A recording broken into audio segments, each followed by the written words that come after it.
আসসালামু আলাইকুম। দেখেন প্রায় 1.5 কিলোমিটার লাইন পড়েছে। এটা হচ্ছে মেন রোড।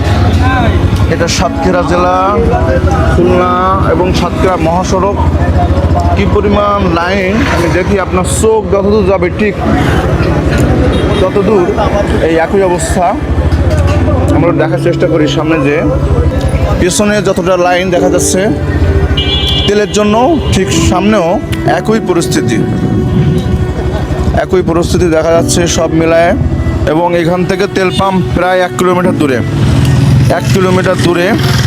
এবং এটা হলো খুলনা সাতক্ষীরা মহাসড়ক। হাজার হাজার বাইকের সমাগম, হাজার হাজার মানুষ রোদে পুড়ে দাঁড়িয়ে আছে, বৃষ্টি মাথায় দাঁড়িয়ে আছে। মানুষের দুর্ভোগের শেষ কোথায়?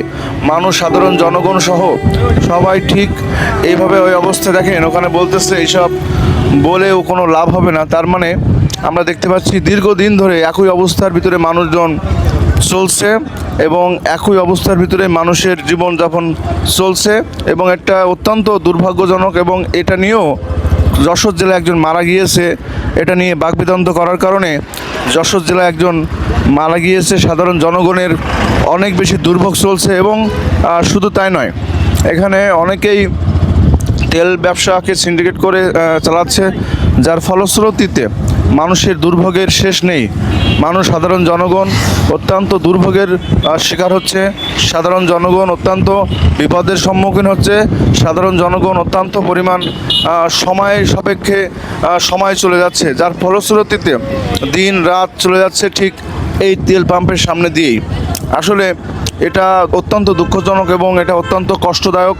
ঠিক একইভাবে যে জনগণ স্বতঃস্ফূর্তভাবে তেল নিচ্ছে, সত্যি এটা দারুণ একটা অনুভূতি যে মানুষ যেন সবাই একসাথে তেল নিচ্ছে। আমরা দেখতে পাচ্ছি সর্বোপরি সুন্দরভাবেই কাজ চলছে এবং তেলটাও সুন্দরভাবে পরিবেশন হচ্ছে। কিন্তু তেলের সংকট থাকার কারণে কিছু কিছু সময় এখান থেকে এসে এই পর্যন্ত লাইনে এসেও ঠিক সেখান থেকে আবার বাসায় ফিরে যেতে হচ্ছে, মানে তেল না নিয়েই ফিরে যেতে হচ্ছে। কাজেই এটা মানুষের জন্য অত্যন্ত দুর্ভোগের একটা বিষয়। দেখেন তেল পাম্পেও কোনো ভিড় নাই, স্বতঃস্ফূর্তভাবে মানুষ একের পর এক লাইন দিয়ে চলে যাচ্ছে তেল নিতে।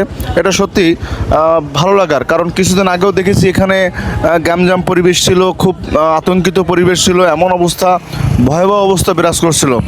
সেটা থেকে সাধারণ মানুষ মুক্তি পেয়েছে এবং সেটার জন্য অনেক অনেক ধন্যবাদ সাধারণ জনগণকে।